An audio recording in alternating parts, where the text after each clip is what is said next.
Kuwait ni igihugu giherereye mu burasirazuba bwo hagati. Gikora ku nyanja ya Persia. Ni igihugu gifite amateka akomeye cyane cyane ku bijyanye n'ubucuruzi bw'amavuta ya peteroli. Gifite ubukungu bukomeye ndetse n'umuco wihariye. Mu byo nakubwira wamenya ku gihugu cya Kuwait harimo nk'umurwa mukuru waho witwa Kuwait City. Ururimi bakoresha ni Cyarabu, ariko akenshi usanga Icyongereza gikoreshwa mu bucuruzi. Ifaranga rihakoreshwa ni dinari, rimwe mu mafaranga afite agaciro gakomeye cyane ku isi yose. Petrol niyo soko y'ingenzi y'ubukungu bwa Kuwait, kuko usanga itanga hafi 90% y'amafaranga yose yinjira mu gihugu. Ayo mafaranga agasakara mu baturage basaga miliyoni 4 babarizwa muri Kuwait, ariko abenshi usanga ari abimukira. Ku kijyanye n'ubuzima n'imibereho muri rusange, muri Kuwait usanga haboneka imirimo myinshi, cyane cyane kubifuza kwashakira imibereho baturutse mu bindi bihugu. Usanga nko mu nzego z'ubwubatsi, construction, ubwikorezi, industry service n'inganda za petroli ariho hakunze kuboneka imirimo cyane. Muri Kuwait hari umutekano pe, ndetse na serivisi z'ubuzima, ibijyanye no kwivuza usanga bifite ireme. Challenge ikunze kuza hanini iturutse ku mihindagurikire y'ikirere. Usanga ikirere cyaho, ubushyuhe bwaho bikunze kugora bimukira bahimukira. Urugero nk'ubushyuhe bushobora kugera kuri °C50 mu gihe cyo mu mpeshyi. Ibyo rero bikagora abantu batamenyereye ikirere cyo muri Kuwait. Ku kijyanye n'imishahara, Kuwait ihagaze neza ku ruhando mpuzamahanga.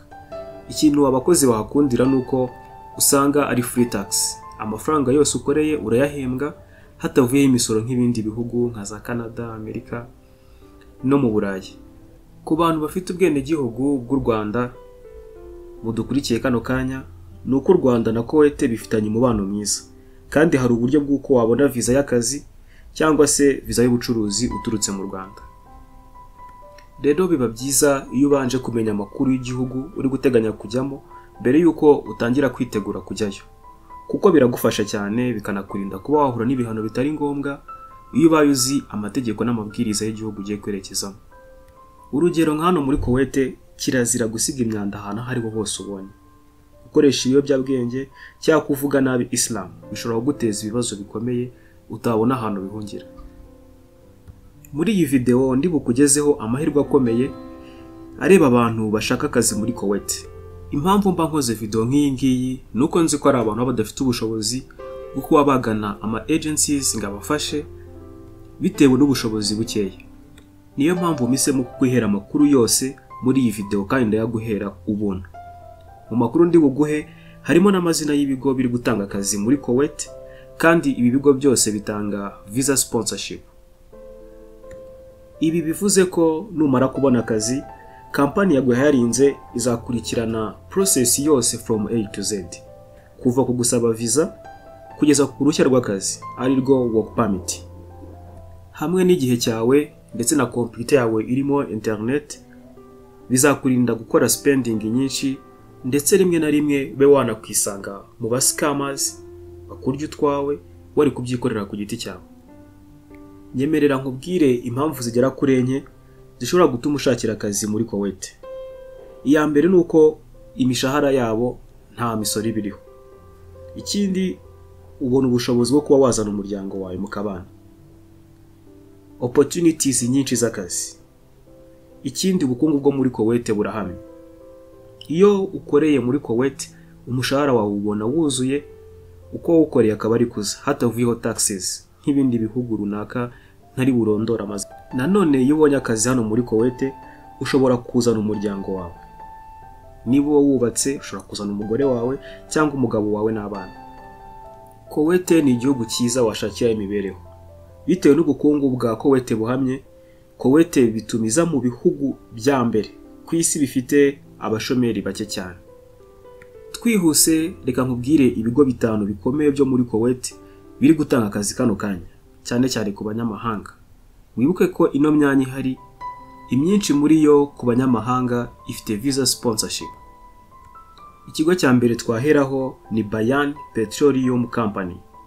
Iki kigo kiri gushaka abakozi bafite ubumenyi cyane cyane mu rwego rwa petrol n'ingufu. Niba ufite experience mu bijyanye na petrol, this is your time. Apply now. Icyo wakora, sura website yabo. Urubuga rwabo ni bayani.com. Ujye kuri page ya Careers. Then wohereze CV yawe kuri email uri buhabone. Ikigo cya kabiri washakiramo akazi muri Kuwait ni Kuwait Petroleum Corporation, KPC. Iki kigo kiri gutanga akazi mu nzego zitandukanye, urugero nk'ubucungamari, ubukungu, ubushakashatsi, itangazamakuru ndetse n'ibindi. Uburyo rero wahasaba akazi naho sura urubuga rwabo. Website yabo dore ngiyi. Icyo ukora, uzuza inyandiko isaba akazi kuri internet cyangwa se wohereze CV kuri email yabo. Twihuse na kampani ya gatatu ni Aganim Industries. Iki ni ikigo gikora mu nzego nyinshi, harimo ubwikorezi, ubwubatsi, ubucuruzi, imodoka n'ibindi. Sura website yabo, ujye mu gice cyahariwe umurimo aricyo Careers, then ucreating account yawe. Numara ucreating account yawe, wuzuzemo ibintu byose, ubundi wohereze ubusabe bwawe bw'akazi gahuje neza n'ubumenyi ufite. Ikindi kigo nabaraburaho muri Kuwait ni Kuwait Oil Company, KOC. Iki ni ikigo kinini gicukura petroli muri Kuwait. Naho uburyo bwo gusaba akazi ntabwo bugoye. Jya kuri website yabo, ushakisha akazi kari gutangwa cyane ku banyamahanga, then ukande kuri apply, ubundi wuzuza ibisabwa. Before yuko ukora application hano kuri Kuwait Oil Company, ugomba kubanza kureba ko ako kazi kagenewe abanyamahanga. Hari igihe bari utuzi tuvangavanze. Before yuko rero ukora application yawe, banza urebe ko akazi ugiye gukora application kemerewe abanyamahanga. Mu gusoza uru rutonde rwa companies ushobora gushakiramo akazi muri Kuwait, reka dusoze twibanda ku baganga.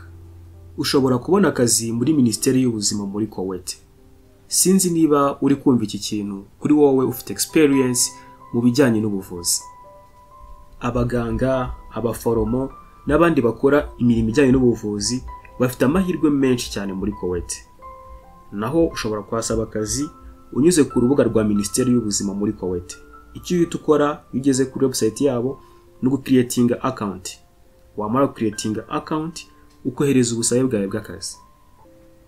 Izi kampani maje kukubwira zose ikintu zihuriyeho. Iyo maje kubona akazi, wowe mukozi ntugomba kwirushya, kuko byose bikorwa na kampani yawe yaguhayarinze. Bagushakira visa ndetse na work permit. Nibo bagukorera follow up ya process zose zikugeza kuri work permit. Ikindi nubwo atari kampani zose, ariko inyinshi muri zo zikwishyura n'itike y'indege igukura mu gihugu uherereyemo kano kanya kugira ngo werekeze muri Kuwait. Mu gusoza, inama nakugira wowe nkurikiye, mu gihe wifuza gusaba akazi muri Kuwait muri ubu buryo, hindura CV yawe uyijyanishe na standard yo muri Kuwait. Ikindi CV yawe yihuze n'akazi uri gusaba, bimachingane. Job description y'akazi washimye, ukora uko ushoboye, CV yawe ibihuje neza n'akazi uri gusaba. Ikindi, irinde abascammers. Irinda abascammers mu gihe uri gushaka amakuru, unyure kuri website zemewe n'amategeko. No mu gihe uri kohereza ibyangombwa byawe, ukoresha imbuga zemewe. Ndibugene nzi gusigira muri video description.